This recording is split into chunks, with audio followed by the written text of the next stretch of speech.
membangun rumah bukan sekedar menyusun bata dan semen.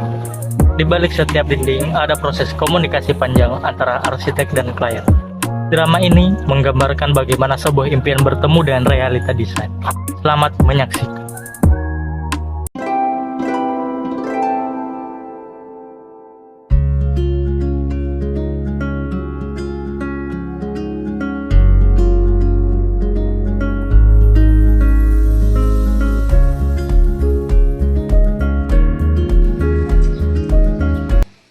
Pak, klien Anda sudah tiba. Silakan Pak Heron, selamat datang di studi kami. Silakan duduk. Terima kasih Pak Dika, saya sudah lama ingin membangun rumah sendiri. Saya punya lahan 10 kali 15 meter dan saya mau rumah yang seperti modern, luas, ada kolam renang, terus rooftop, kamar tidur, dan garasi untuk 3 mobil.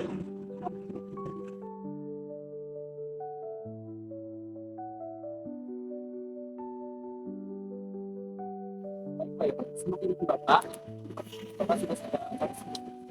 Sudah terus masuk set, boleh saya tanya dulu.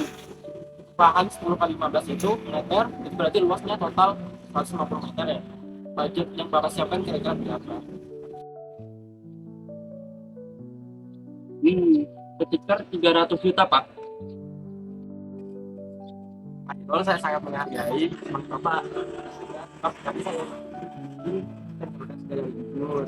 Tidak mengajukan dan bagi 315 juta kita perlu menyesuaikan beberapa ekspektasi. Juga kontak dan lokasi saja bisa mencapai dari separuh anggaran dari Bapak itu. Ini bukan berarti mimpi Bapak tidak bisa terwujud. Kita hanya perlu memprioritaskannya saja. Nah, Pero, saya sudah siapkan konsep awalnya.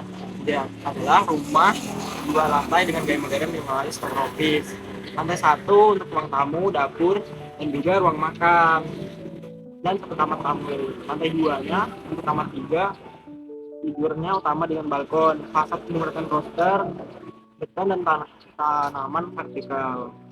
Dan juga agar tak sejuk dan estetik. Jadi dia gunanya tanaman vertikal itu kayak roll gitu.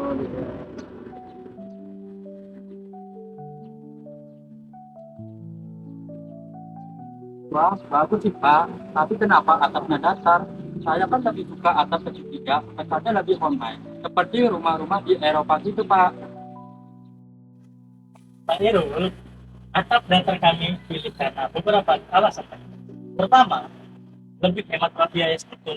Kedua, kemungkinan sirkulasi udara lintas kelas yang lebih baik diikuti. Ketiga, jika ke depannya Bapak ingin menambah lantai, fondasinya sudah disiapkan.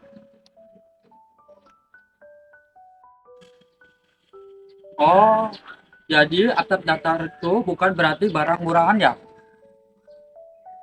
Sebaliknya Pak Irul, banyak aspek dunia menggunakan atap datar, lebih fungsional dan clean secara estetika. Tapi kalau Bapak tetap ingin memasakkannya, kita bisa tambahkan wood cleaning di teras depan. Kita mirip rumah Eropa, tapi tetap seperti tropis.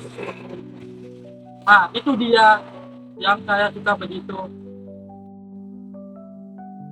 Oh iya Pak, saya lupa bilang, istri saya minta ada ruang jahit khusus dan ibu saya yang ikut tinggal minta kamar di lantai 1 karena tidak bisa naik tangga. Baik Pak Irul, ini justru informasi yang penting yang harus kita masukkan dari awal. Ini namanya kebutuhan fungsional pengguna, dan ini lebih prioritas dari estetika. Jadi kita perlu revisi zonasi.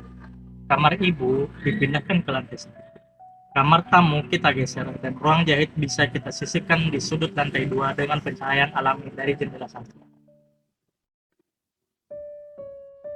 Maaf ya Pak, saya baru bilang sekarang. Tidak apa-apa Pak Irul, itu justru inilah gunanya proses komunikasi ini. Lebih baik kita revisi di atas kertas sekarang daripada revisi setelah bangunan jadi. Itulah mengapa tahap konsultasi dan perencanaan itu sangat krusial.